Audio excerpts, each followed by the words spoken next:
What are you laughing at? All right. We're working on the sports theme, if you couldn't tell. So I have some props for the introduction. When was the tennis racket first created? Guessing? 1508. All right. Who invented basketball? James Naismith. Who said that? Good job. Okay. Now, because we're talking, I'm just telling you, these are like everyday objects that now are part of our lives. But Sports Angels, you know, innovation takes capital, right? So, what's my favorite sporting? No. Do you know people talk about having a sports quiver, like you have multiple pairs of skis and stuff? No, this is my snowball maker. You didn't think it was funny? I thought it was funny. Okay. All right. Kate? Yeah. In 1999, Kate moved to Oregon to help launch Lucy Activewear. You know, thank you for bearing with me on this. I really appreciate it. Recently, she founded the Oregon-based angel investor group, Oregon Sports Angels, comprised of sports and outdoor industry veterans, accomplished entrepreneurs and investors. She's worked for Nike, Rodale Press, Forrester Research, and is an active investor and advisor to several Oregon startups. She's an avid runner, former pro triathlete, and basketballer. And I've personally really been looking forward to her speaking tonight. So welcome, and thank you for indulging me in the memorable opening.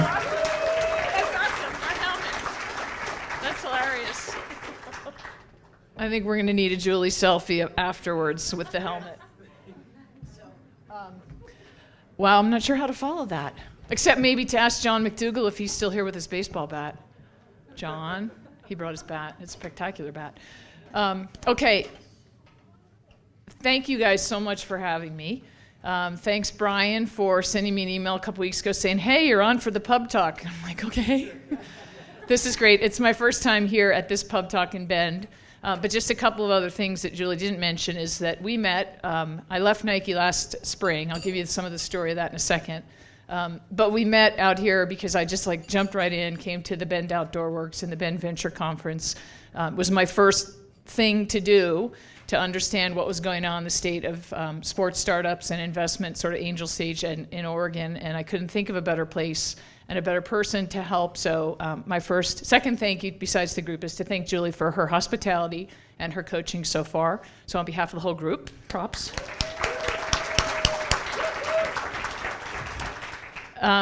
So when I talked to Brian, he said, okay, a couple things. The group is going to be interested. They've had a couple glasses of wine or beer.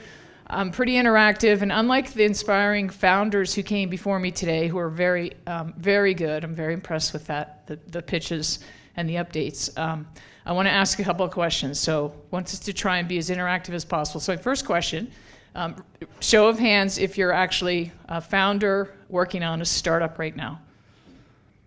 Okay, so maybe about 15 or 20. Okay, raise your hand if you are a small business owner. So I'm real curious why the small business owners and the founders aren't the same people.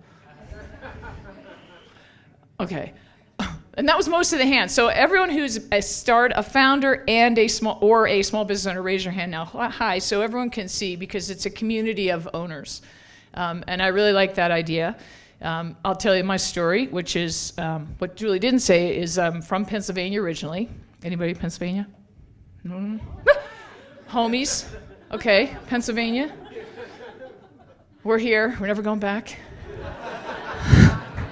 State motto of Oregon is way better than the state motto of Pennsylvania. State motto of Oregon, she flies with her own wings. Thank you. Spectacular motto. That's why we're here.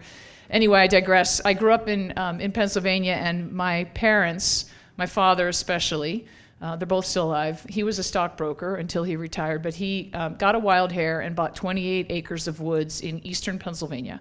He moved us from cozy suburban existence in western Pennsylvania to eastern Pennsylvania to build out of the 28 acres of woods a 100 campsite KOA campground. I was 9. My brother was 10. My sister was 11 going on 19. So I grew up in a family business. It was quite spectacular learning for a number of reasons. It's a whole nother story. There's a book. Don't even worry about that. But I tell that as a way of saying that pretty much my whole adult existence since then has been a combination of trying to own things and acknowledging there are times in your life when you rent, but you have a profile of an owner or renter, and so I like being an owner and I like working with owners, and that's why I asked the question about, are you a founder? Are you a small business person because you're an owner? And that's something that we look for. And the second reason I mentioned it is because I have a history of startups. I have done a lot of things. Julie mentioned a few. When I was talking to Brian, he said, how many things have you actually worked on? I'm like, it's a lot to count. It's something like 20. And of those 20 different things, a number of them are still alive and kicking, and a number of them were spectacular or minor failures. Are they looking for us? Was that a pager? So I'm here to sort of represent a bunch of different stories, and importantly to share what we're doing with Oregon Sports Angels. But the interesting thing about having started a lot of different things, a bunch of different product types. Has anyone in the room, I know some of the guys because we're going to hear from them next week, Bicycling Magazine. Ben's Big Bike Town. Anybody read Bicycling or know Bicycling Magazine? Hopefully Mountain Bike Magazine. I worked on that magazine when I was really young. I also worked on a magazine that I'm sure no one's heard of called Superfit. Lasted a couple of issues, learned a bunch of stuff about a failed magazine endeavor when I was young. So in my 20s, I had a couple of hits and a couple of misses. Again, these are things that help us as we start to help next generation of founders. And I'm not alone because I'm also looking around the room, and I want to acknowledge a couple people who are here who've helped us get this far. We have some other people in the room who are from our Oregon Sports Angels group who will soon be part of our network. So quick show of hands from some of you guys in the room who are part of our team. See, a couple people. So people who know how to build great companies, who know how to work and live through failures and take those key lessons, whether they're starting products or companies and succeeding, or whether they're learning from those lessons and moving on. A couple other stories I could tell, but we'll save that for later. The pieces that Julie mentioned and getting to the crux of why everybody's, I think, interested in hearing about Oregon Sports Angels is, as she mentioned, I moved here in '99 because for those who don't know the story of Lucy Activewear, Lucy was started by two people. One, a man who had left Intel, had a great business plan. His wife was an Olympic rower. His name was Steve. He knew there was an opportunity in the market, just like others tonight have said, hey, there's nobody doing great women's athletic product. Why don't we do it? They recruited a woman from Nike named Sue Levin. I'm sure some of you guys know Sue. Excuse me. She left Nike to be the co-founder, and another really important theme that we look for where there are teams of people.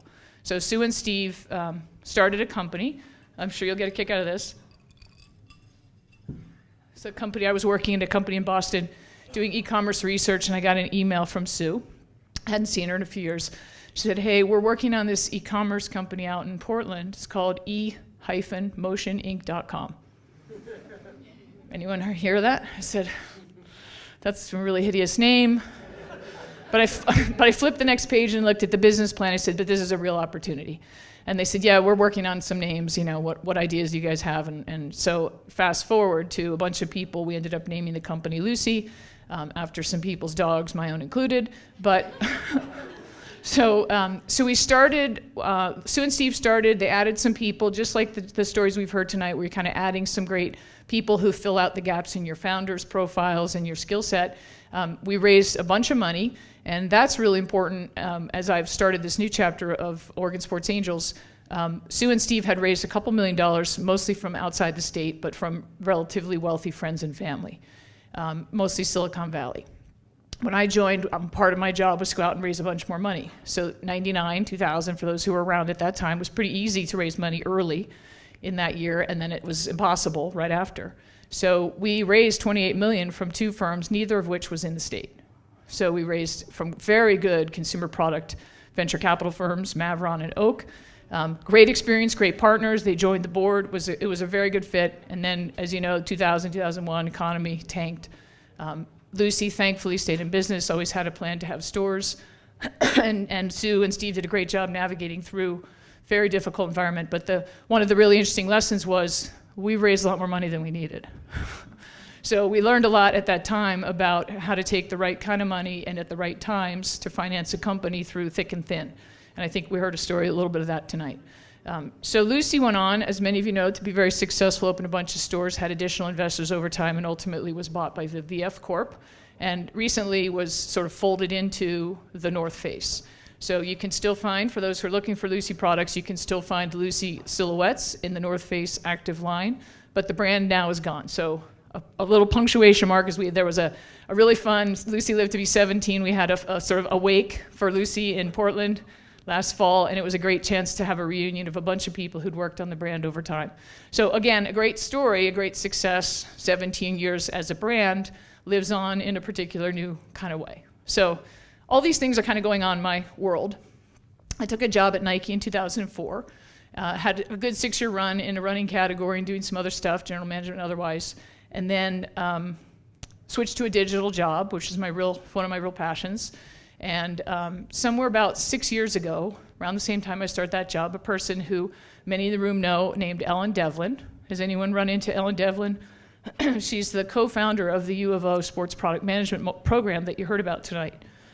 So Ellen, if you haven't met her, she's one of those people, kind of like Julie probably, you can't say no. If Ellen says, you don't even know you're being asked to do something, but you say yes, and all of a sudden you're doing something, she's like one of those people. So Ellen recruited a number of people who she knew from the industry to be on an advisory board. So as Ellen started this master's program, she wrangled a bunch of us, some of whom are here tonight, said, hey, I want you guys to help me shape, essentially it was an academic startup, help me shape the curriculum. I'd like you to coach and mentor the students.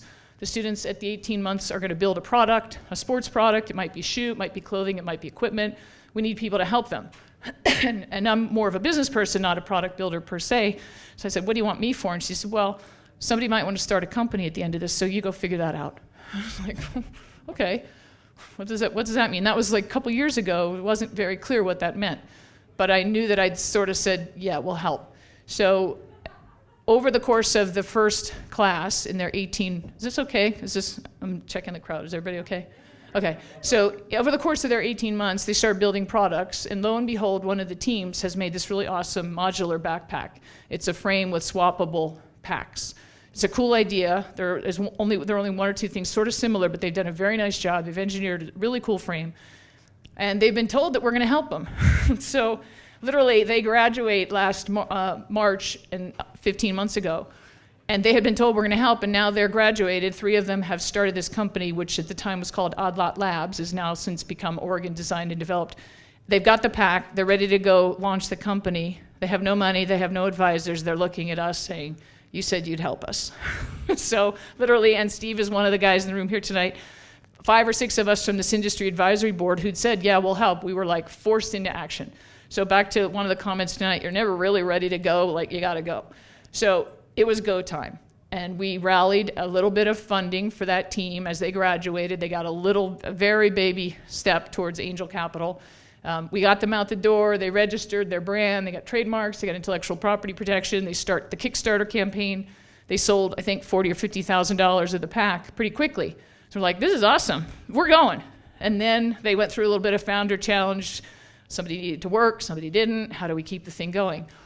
So they're actually still going, and we're working on some stuff with them right now. But back to the next step for Oregon's, what that at the time was an unnamed group of us milling around trying to figure out how do we help these people.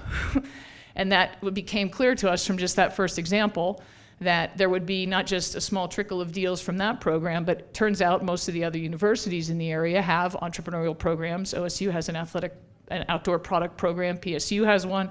So all the universities have this little bit of entrepreneurial and startup pipeline coming towards us. And we're like, okay. And as we started to talk to more people in the community, and when I show up out here at Bend Outdoors, I'm like, there is such cool stuff going on all over the state. People are doing hardware, they're doing software, they're doing shoes, they're doing clothing, they're doing Kid Runner, they're doing picky bars, they're doing stuff that McDougall bats, they're doing really amazing stuff. So we knew there was enough stuff in Oregon to start this organization. Okay, so last April I resigned from position partly to do this work, and it's been an amazing journey so far, and we're only getting started. So the other comment I'll make, which I forgot at the beginning, is this is only the second time I think we've talked about this organization and what we're doing to a sort of a larger group. So I'm very interested in the questions you have because we're still building. So we're totally in startup mode. We're in action mode. We're not perfect. We got some work to do. But essentially, we have enlisted, at this point, about 30 angels, maybe 35, of whom roughly 20 or so are pretty active already. And those 30 people are comprised of roughly 2/3 are from the sports industry. So people who've worked on brand, on product, in operations, finance, supply chain, factories in China, a whole range of different parts of sports product or brand. And the other roughly 8 or 10 are people who, as I said initially, are successful business owners, entrepreneurs, investors.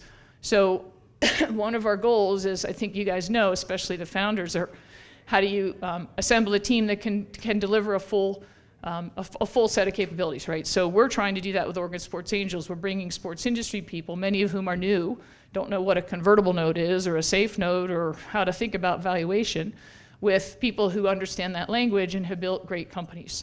So we're putting them together, forming that team, and we're on our way. So that's what we're doing.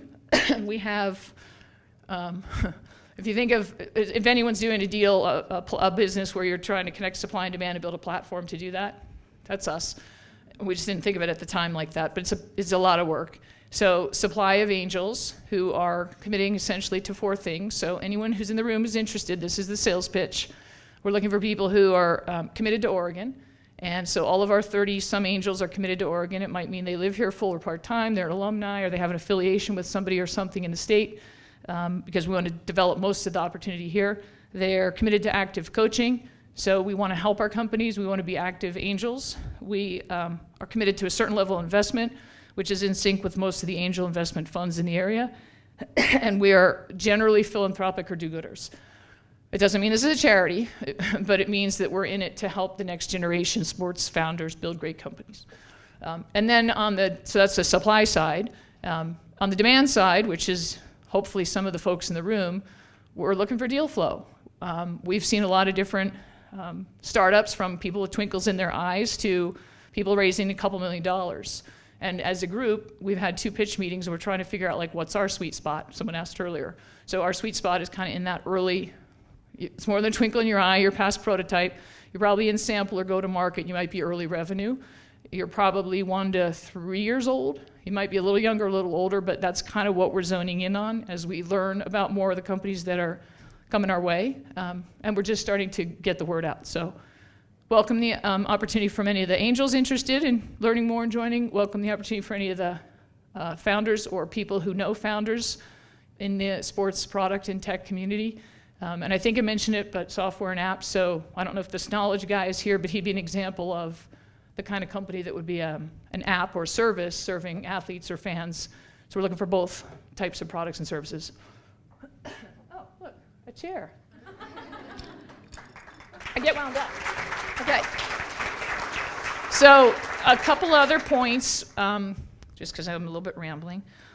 One of the other things someone asked earlier, like, so we're about Oregon Sports Angels right now. We do have an expanding network of people around the country and around the world. We partner with other investment groups in the area. So, for example, we've already cross-referenced some founders. Our goal is to bring our subject matter expertise, and if we see something we like, it will help the other investors, whether it's Cascade Angels, Seven Peaks, Portland Seed Fund, Oregon Venture Fund, keep the money in Oregon. So if you go back to my comment about Lucy, I'm like, let's make sure the next companies are not just built here, but as much of the capital comes from here as possible. And so that's the challenge, is getting people to understand how to become an angel investor, how to get comfortable writing early stage checks, how to support the ecosystem at a much earlier level so that neither the companies nor the founders have to leave the state. So that's a piece of what we're doing, partnering with the others. And then last thing I want to say, I'm going to read this to you guys because I thought it was really important personally, and hopefully a message to you guys. And then we'll take questions if that's okay. Sorry, granny glasses. Okay, so I asked who was a startup person. We've been called crazy, right? Who's been called crazy? I get called crazy hourly, so I'm good at that. But I thought this quote was pretty interesting and maybe a sort of a transition to Q&A. So if you want to bear with me and listen to this one. Leaping into the unknown, when done alongside others, causes the solid ground of trust to materialize beneath our feet. So I really like that quote a lot because there have been days when I thought, I had no idea what Oregon Sports Angels would become or what it had the potential to become or how it was going to come to life. But thanks to the trust and the support of more than 30 other angels and a number of founders who are going with us on this journey, I wanted to thank everybody and invite you all to be part of it. So we're here to support and grow, find and grow the next great sports companies in the state. So with that, I thank you for your time and attention. Take Q&A. Good.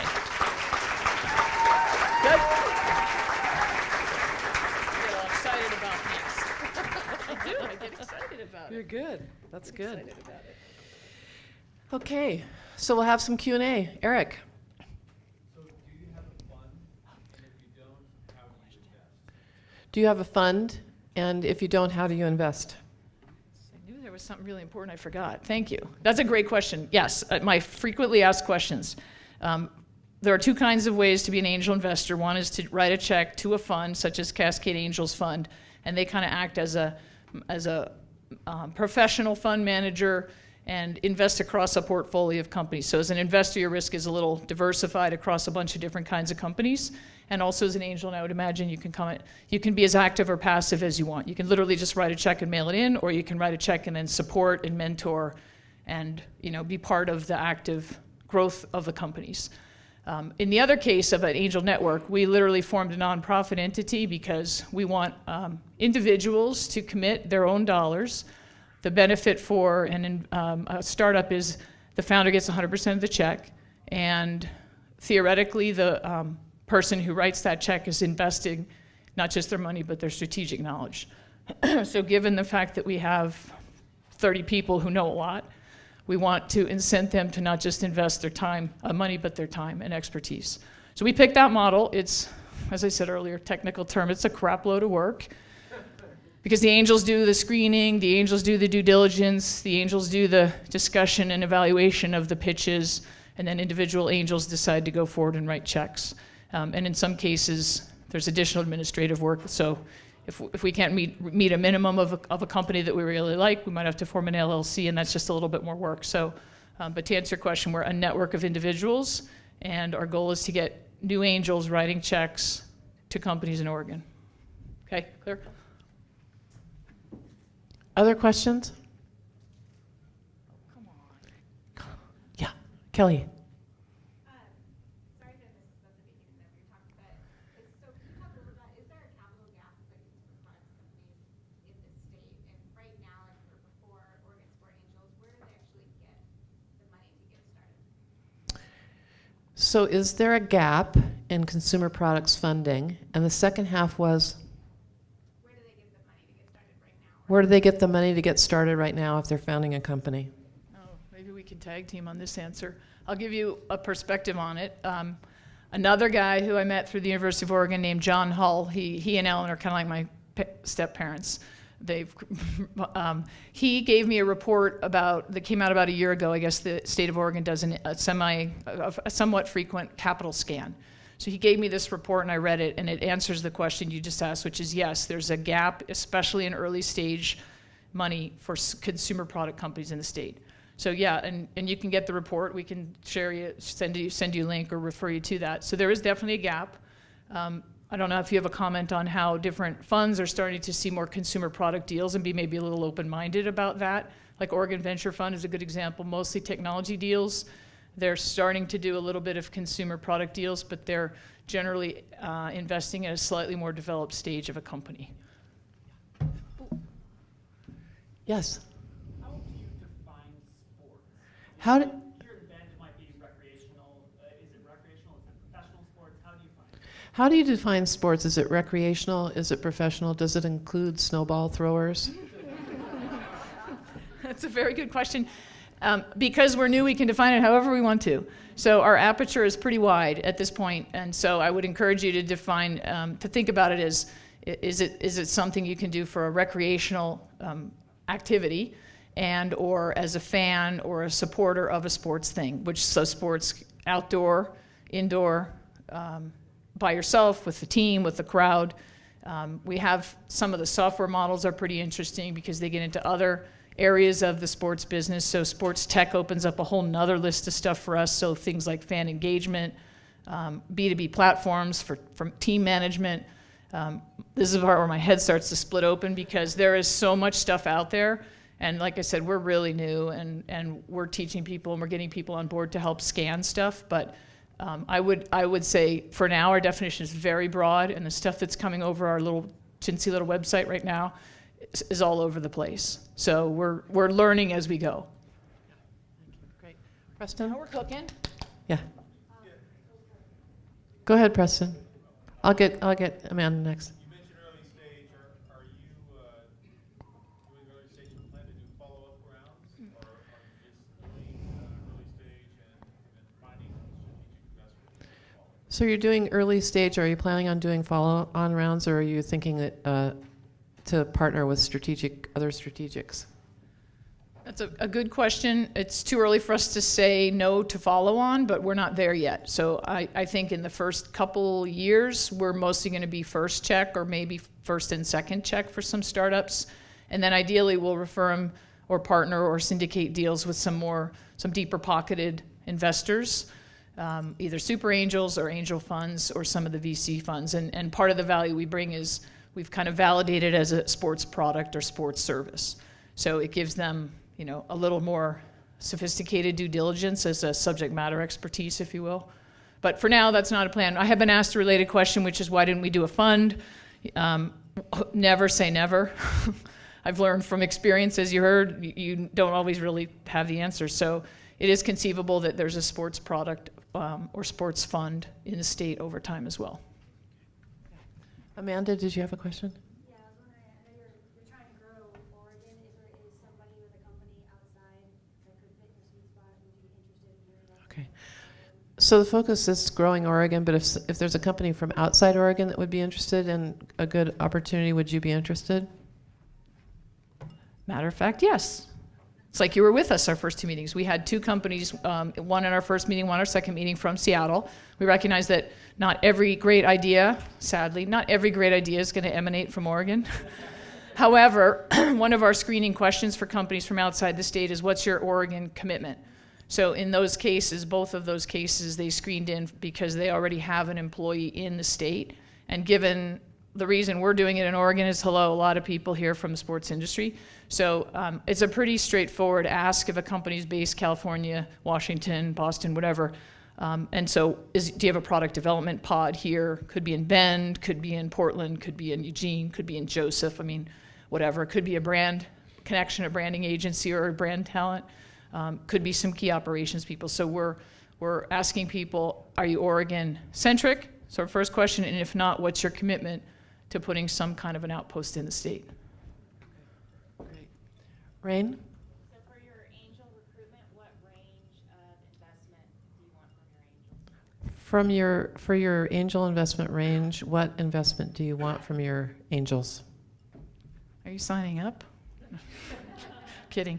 No, it's a great question. And for those who know, a pretty standard, relatively standard bar is $25,000 a year. So a cost to entry for a lot of different funds is $25,000.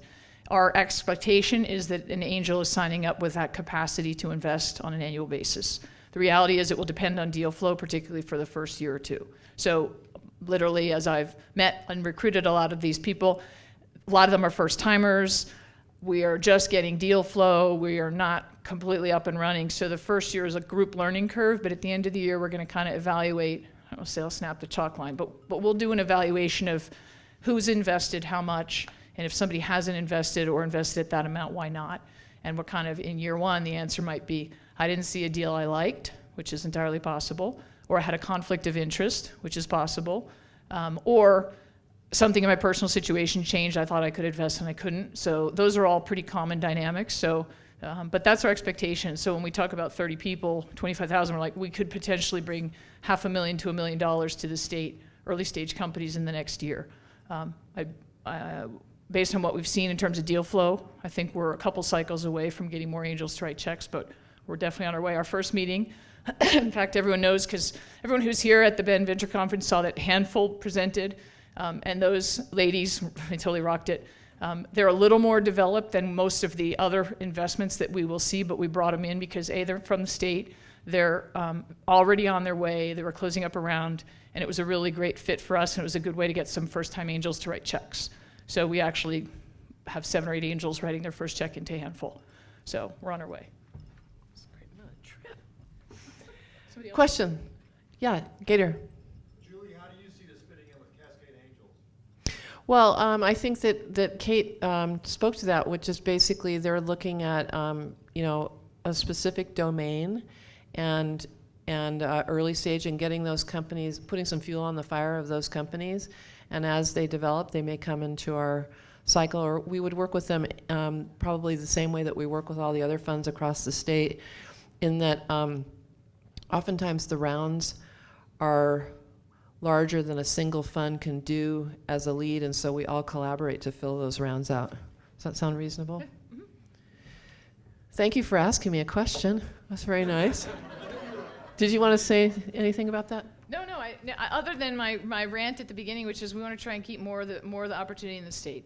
And that means we are committed, we'll participate with Thai Angels, with Cascade Angels, with Oregon Venture Fund, with Portland Seed Fund. So many of our already angels are already members of or participate with some of those others. So we think it's an opportunity to really accelerate the venture ecosystem in the state and keep the opportunity here.